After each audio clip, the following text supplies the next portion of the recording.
राज्य शिशु शिक्षा सदन में कल से ऑनलाइन क्लासेस शुरू हो गई हैं। कल आर्यू सर के द्वारा इंग्लिश व्याकरण में आर्टिकल का चैप्टर शुरू हुआ है, जिसमें अर्थात पहले वाली वीडियो में मैंने ए और एन का प्रयोग बताया कि ए का प्रयोग कहाँ करना है और एन का प्रयोग कहाँ करना है। ये आपने पहले वीडियोज में सीखा। अब इसका अर्थ यह होता है कि ए और एन का प्रयोग हिंदी के उच्चारण पर निर्भर होता है। यदि शब्द मेरा कॉन्सोनेंट से शुरू होता है लेकिन साउंड अगर वाइडल होता है तो एन का प्रयोग होता है। तो ये सारी बातें आपने पहले वीडियोज में सीख लिया है। अब हम आपको आज की वीडियोज में यूज ऑफ ए और एन बताने जा रहे हैं कि हम ए और एन का प्रयोग कहां कहां करेंगे, कहां नहीं करेंगे। तो पहला नियम यह है कि सिंगुलर काउंटेबल नाउन के पहले ए और एन का प्रयोग होता है। अब सिंगुलर काउंटेबल नाउन का अर्थ समझ लें आप। सिंगुलर माने होता है एक वचन, काउंटेबल नाउन माने होता है गणनीय संज्ञा। तो एक वचन गणनीय संज्ञा के पहले हम ए और एन का प्रयोग करते हैं। ऐसी संज्ञा जिसे हम गिन लें, जैसे उदाहरण दिया गया है, आई है खाली स्थान पेन, मेरे पास एक कलम है। तो ये पेन जो हमारा है, ये जो पेन है, ये हमारा क्या है, सिंगुलर काउंटेबल नाउन। ये है सीएन है, सिंगुलर काउंटेबल नाउन। अर्थात जितनी भी पेन होंगी, पेन को गिना जा सकता है। इसलिए इसके पहले मैंने ए लगाया। ए इसलिए लगाया कि हाँ कॉन्सोनेंट है, पी है और इसका साउंड भी पी हो रहा है, प हो रहा है, इसलिए मैंने यहां ए लगाया। तो फिर से देखें, सिंगुलर काउंटेबल नाउन के पहले हम ए और एन का प्रयोग करते हैं। इसका मतलब यह हुआ कि एक वचन की गणनीय संज्ञा, तो पेन जो है एक वचन है और एक गणनीय संज्ञा है, इसके लिए इसके पहले मैंने यहां ए का प्रयोग किया। इसी तरह से सी है आकार, उसके पास एक कार है, तो कार भी सिंगुलर काउंटेबल नाउन है, इसको भी गिन सकते हैं। और सी से इसका प्रोनाउंसिएशन क बढ़ रहा है, तो क हमारा कॉन्सोनेंट है, इसलिए मैंने यहां ए का प्रयोग किया। Ram has an umbrella, Ram के पास एक छाता है, तो यहां एन का प्रयोग किया गया है। और अम्ब्रेला सिंगुलर काउंटेबल नाउन है, यहाँ चूंकि वावेल साउंड दे रहा है, वावेल लेटर भी है और वावेल साउंड भी दे रहा है, इसलिए यहां हम एन का प्रयोग किया गया। तो अभी आपने ये सीखा, पहला रूल सीखा कि सिंगुलर काउंटेबल नाउन के पहले हम ए और एन का प्रयोग करते हैं। शायद मेरी भाषा आपको समझ में आई होगी। अब हम आप ये बता रहे हैं कि इनकी पोजीशन क्या होती है। अब इनके पोजीशन के विषय में आपसे चर्चा करेंगे। देखो बच्चों, यदि वाक्य में नाउन के साथ एडजेक्टिव हो तो एडजेक्टिव के पहले ए एन का प्रयोग होता है। यदि वाक्य में केवल नाउन हो तो नाउन के पहले ए एन का प्रयोग करते हैं। जैसे पहले वाले उदाहरण में पेन के आगे कुछ नहीं है, पेन हमारा नाउन है, तो यहाँ ए हो गया है। लेकिन अब लिखा गया है कि यदि वाक्य में नाउन के साथ एडजेक्टिव हो तो एडजेक्टिव के पहले ए एन का प्रयोग होता है। जैसे Sita is a beautiful girl, तो यहां गर्ल नाउन है और ब्यूटीफुल एडजेक्टिव है। तो पहला रूल हमारा कह रहा है कि यदि वाक्य में नाउन के साथ एडजेक्टिव हो तो ये गर्ल हमारा नाउन है और इसके साथ ब्यूटीफुल हमारा एडजेक्टिव है, तो इसकी पोजीशन यह बनती है कि हम एडजेक्टिव के पहले हमें ए और एन का प्रयोग करना है, इसलिए Sita is a beautiful girl हो जाएगा। अगर हम ये कहेंगे कि Sita is beautiful a girl तो ये वाक्य हमारा गलत हो जाएगा। अगर हम ये कहें कि Sita is beautiful a girl कहेंगे तो गलत हो जाएगा। इसलिए गलत हो जाएगा कि नाउन के साथ एडजेक्टिव भी है, तो नियम होता है कि एडजेक्टिव के पहले हमें ए और एन का प्रयोग करना चाहिए। और देखें फिर लिखा है यदि एडवर्ब हो तो एडवर्ब के पहले ए एन का प्रयोग होता है।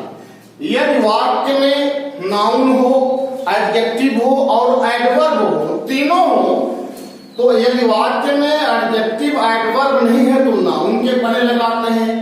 यदि नाउन के साथ एडजेक्टिव एडवर्ब हो तो एडवर्ब के पहले लगाया जाता है। जैसे Sita is an extremely beautiful girl. अब यहां बच्चों ध्यान दें, तीन शब्द है, एक्सट्रीमली है, ब्यूटीफुल है और ये गर्ल है। तो ये गर्ल आपका नाउन है, ब्यूटीफुल आपका एडजेक्टिव है और एक्सट्रीमली आपका क्या है, एडवर्ब है। ये तीन। तो यदि वाक्य में नाउन के साथ एडवर्ब एडजेक्टिव हो तो नियम यह होता है कि एडवर्ब के पहले हम ए एन का प्रयोग करते हैं।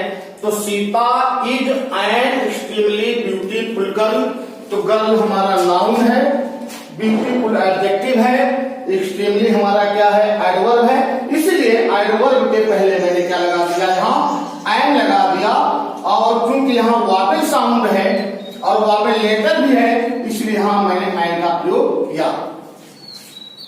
तो फिर से एक बात देख लें, यदि वाक्य में नाउन के साथ एडजेक्टिव हो तो एडजेक्टिव के पहले ए एन का प्रयोग होता है। जैसे Sita is a beautiful girl, तो गर्ल नाउन है, ब्यूटीफुल एडजेक्टिव है, इसलिए मैंने यहां ए लगाया। आपका आंसर राइट हुआ। फिर लिखा है यदि एडवर्ब हो तो एडवर्ब के पहले ए एन का प्रयोग होता है।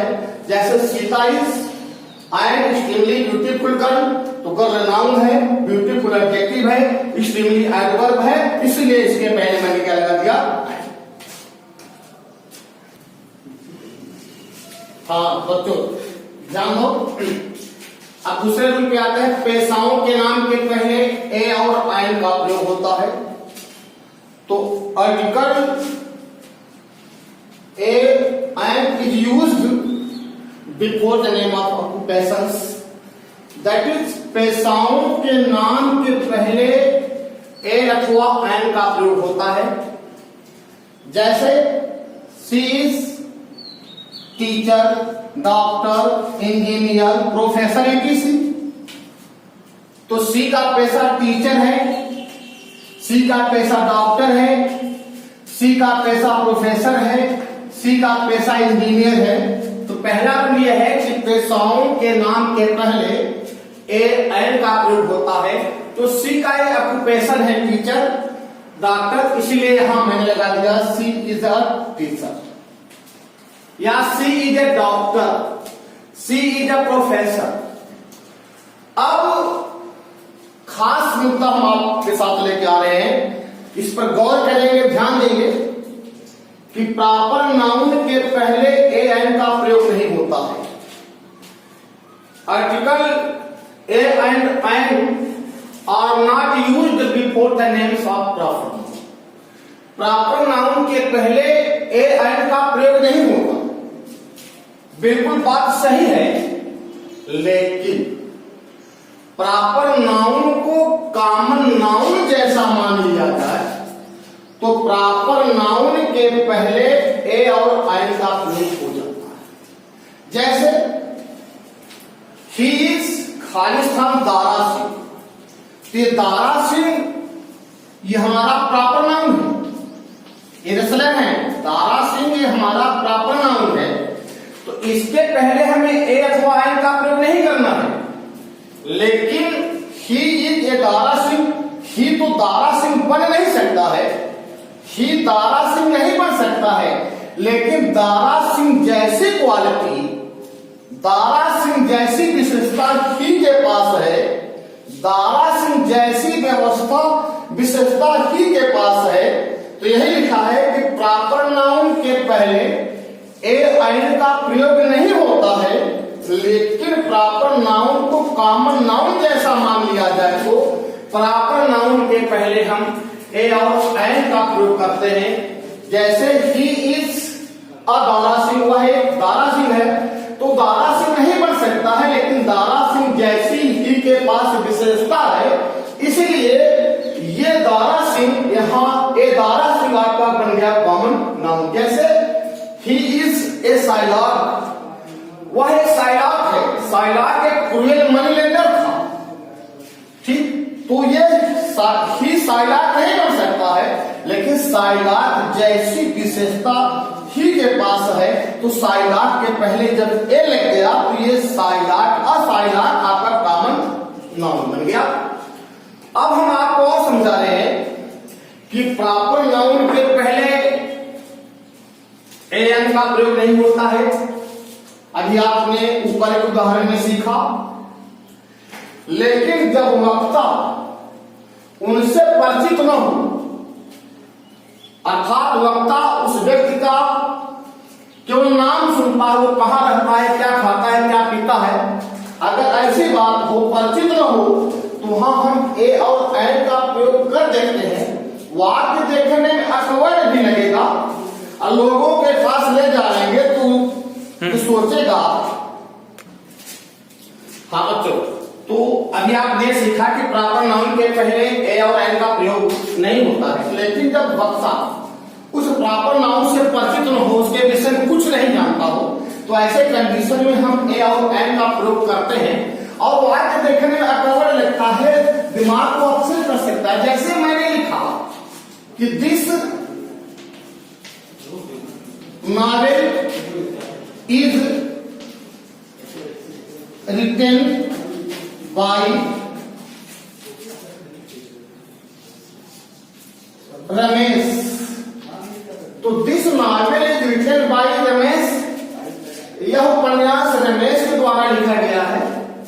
तो रमेश वक्ता जो है रमेश से परिचित नहीं है, रमेश के विषय में कुछ नहीं जान रहा है। लिखा है कि प्रॉपर नाउन के पहले ए एन का प्रयोग नहीं होता है, लेकिन जब वक्ता उनसे परिचित न हो, तो वास्तव में वक्ता जो है रमेश से परिचित नहीं है, केवल वह इतना जान रहा है कि यह नॉवेल, यह उपन्यास रमेश के द्वारा लिखा गया है।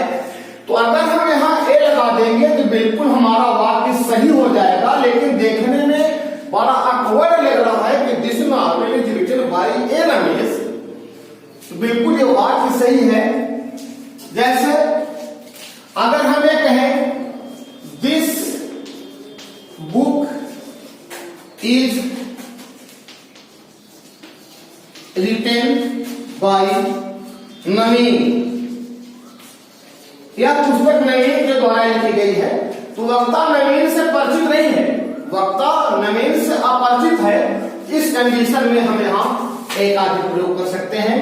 तो शायद मेरी बात आपको समझ में आई होगी, पूर्णतया समझ में आई है, और मेरा आपसे आग्रह है कि बिल्कुल इसको आप सब्सक्राइब करें, शेयर करें और लाइक करें। धन्यवाद।